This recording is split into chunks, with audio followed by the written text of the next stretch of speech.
Take a look at these kids. They look like your regular all-American teenagers, right? They don't look like they'd be victims of bullying, do they? In fact, maybe they look like kids in your life. Well, they are also all dead at their own hands because they were cruelly bullied.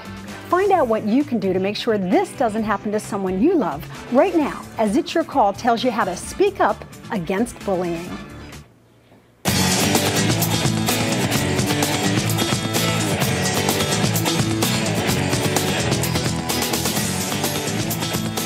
It's Your Call is speaking up against bullying this hour, so if someone you know or care about is being bullied, or you think they are somehow being victimized, I encourage you to stay with us for compelling advice from someone who has lived it firsthand. He's Nadin Khoury, a young man who became a national celebrity after his bullying was caught on tape and went viral. Hello everyone, and thank you so much for joining us. I'm Lynn Doyle. It's so good to have you with us as we talk about a topic that is dominating the headlines today. You know, bullying has been around for as long as there have been schoolyards, but society is no longer taking the approach that this is all part of growing up. Not since bullying drove kids like Megan Meyer and Phoebe Prince to take their own lives. Not since schools are being sued and new legislation being passed making it illegal. And not since the story of Nadin Khoury became national news. Remember this video? We first saw it last February. In it, then 13-year-old Nadin was being tormented and bullied by a group of 6 kids. He was harassed on his way home from school, and eventually he was hung on a steel fence post, which potentially was life-threatening. His attackers then posted their brazen attack online, but would soon face a videotaping of their own, as a no-nonsense police chief, Lieutenant Michael Chitwood, arrested them in school and charged them with assault.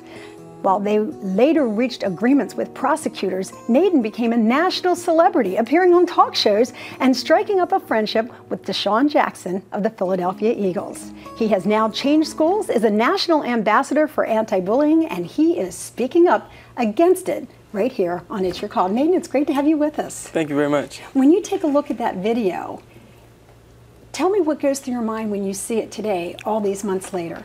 I get really angry at it. I get frustrated, like why they pick me, why I have to go through that. I think that, well, I think that they're cowards that they did it and they had to do that to me, that there were 7 of them and only 1 of me. I just want to thank the God that it turned out to be a good thing though. Like after something really bad happened, an angel was looking over my shoulders that something really good happened. And there's something that's really good happening to you is that you got a scholarship to go to a new school. You have a chance to speak out to other kids your own age. Right. You've been on TV shows. You're somewhat of a local celebrity now. So do you see that there is a silver lining to what could have been a dark cloud over your head? Yeah. Do you feel that you're put on this earth now to kind of speak up for those who have been victims and have been bullied like yourself? Yes. How do you want to do that? I want to, well, speak out a lot more to especially kids my age that, especially to the bullies, that is not right what they're doing. They are going to get in trouble for what they're doing. And it's not just me, it's a lot more other kids that are going through the same thing, and we're all standing up and we're not going to take bullying anymore. We're not going to just sit quietly and watch it happen. Bystanders, the bullies, and the bullied are not going to just stand by anymore and just let it happen. We're going to stand up and speak up. Do you feel kids coming up to you now and talking more readily about it than perhaps they would have before because you are so open about what happened to you? Yeah. That I know that a lot of people don't want to talk about it. They don't want to admit it. They're afraid, or they think it's going to get worse if they speak up against it. What do you say to those kids? When the bullies try to like shut you up and tell you not to tell, they're going to beat you up. They're going to beat you up anyway. So I just say speak up right then and there. Don't let it get to a point where like you just you can't take it anymore. Don't let it reach to your boiling point. When it first starts happening, go to somebody and tell. And if that person doesn't help you, like if you're at school and your teacher doesn't help you, go straight to someone that you trust. Like if you don't, some kids always don't go to their parents ASAP. Some kids go to maybe their grandparents or their friends to come and help them. As long as you go to someone, right? Mm-hmm. Well, Nadin, you are an absolute inspiration. Thank you very much. And I'm so glad that you are talking about it. As I said, he's an inspiration for all young people facing this problem. But perhaps you've had your own experience.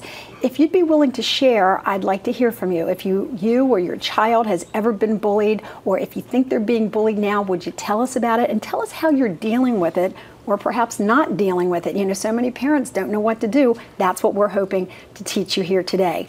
Do you know what your options are, or are you afraid of making the situation worse? If you have questions or comments, please email me right now at lynn@lynndoyle.net. As always, you can find us on Facebook, Twitter, and YouTube. Now, we realize that this is a very difficult thing to deal with, so we have some experts with us now to give us some real concrete advice on what to do if this is happening in your family. Dr. Joanne White is an international author, a speaker, and a certified professional coach who counsels bullied children and their families. She is also a co-author of a book every teen should have. It's called The Teen Handbook for Self-Confidence. Also joining us is Albert Harris Jr. He is the CEO of White Light Productions, a production that has produced some moving national public service announcements geared to stop bullying. And actually, that's what we started our show with. Albert, thank you so much. Dr. White, thank you for being with us. Tell me about these videos and the public service announcements that you created. How did you get involved in bullying? We all have experiences going back to whether it be high school, whether it be junior high school. You know, I wasn't bullied. I guess seeing and hearing Nadin's stories and others, I was lucky enough that I didn't have to go through something like that. I wasn't a bully, but yeah, I've seen it.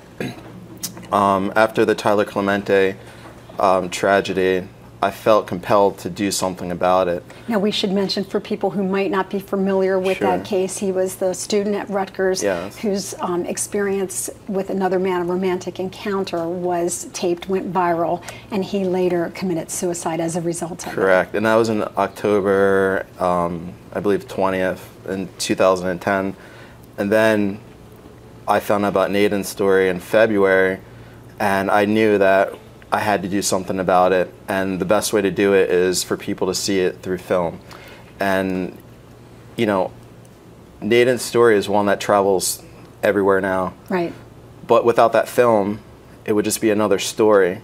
In fact, that's probably why his story got so much attention, because the bullies captured it on videotape and then brazenly put it on YouTube. You have to wonder what these kids are thinking about these days, because they record everything they do, even the troublesome things. But it does leave an impression in your mind. We're seeing more and more, though, that people are taking bullying as a serious societal issue and not just something that, oh, kids have to go through. It's a rite of passage, so to speak.